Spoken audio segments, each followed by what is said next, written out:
Jackie Staccato was the vessel of the darkness for the first run of the series. Raised as a hitman for the Franchetti family mob, Jackie's defining quality was his penchant for murder as well as womanizing. Despite his criminal lifestyle, Jackie followed a strict code of morals. Chief among his beliefs was a trust in those who earned it and a fierce loyalty to family and allies. Early in the series, his main love interest was his childhood friend Jenny Romano. He later developed a romance with Sarah Pezzini after the birth of their daughter, Hope Pezzini.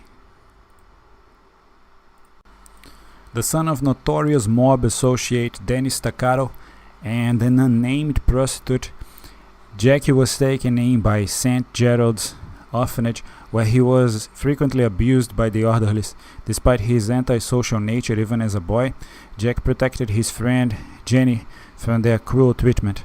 At the age of 6, Jackie was adopted by upcoming mob boss Frankie Kill the Children 2 Franchetti, claiming to be his uncle. He only did so after being persuaded by Sonatine of the Brotherhood of Darkness that bringing Jack into his inner circle would make Frankie powerful. Life in the mob provided Jackie both with a home as well as a sense of safety and family, but also made him more violent and prone to illegal activity. Losing his virginity at age 14 to a female officer during interrogation, he disregarded the law and developed a sex habit. Making his first hit at age 16, Jackie soon became Frankie's chief enforcer, skyrocketing the Franchettis into one of the top mob families in New York City and fulfilling Sonatine's prophecy. Living a playboy lifestyle, Jackie would often visit Jenny's club to keep in touch. Both DeAngelis and Sonatine kept vigil over the course of Jackie's life, both of them waiting for him to manifest the darkness, the Brotherhood wishing to exploit his power for their own ends, while DeAngelis wished only to annihilate the wielder while at his most vulnerable. Jack was also being watched by followers of the Church of DeAngelis, which had infiltrated various criminal operations in opposition to Franchetti's. Among them was Red Steen, a mob accountant who would associate with Jackie and attempt to assassinate him over a decade later. When he turned 21, his dark powers awakened and he learned of his evil heritage.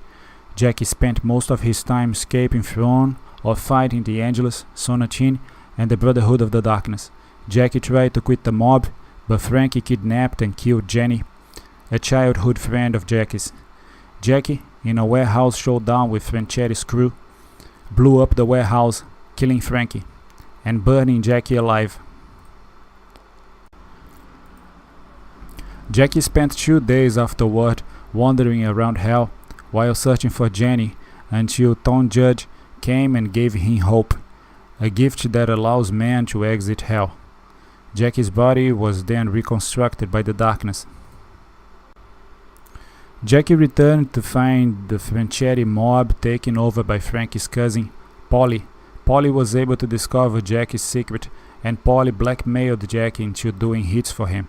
Along the way, Jackie learned how to construct a gun out of the darkness.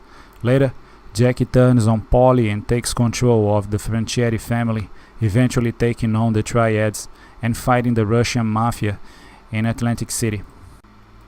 After a confrontation with DeAngelis, Jackie abandoned the mafia life and fled to a place called Sierra Munoz in hope of establishing a new empire there.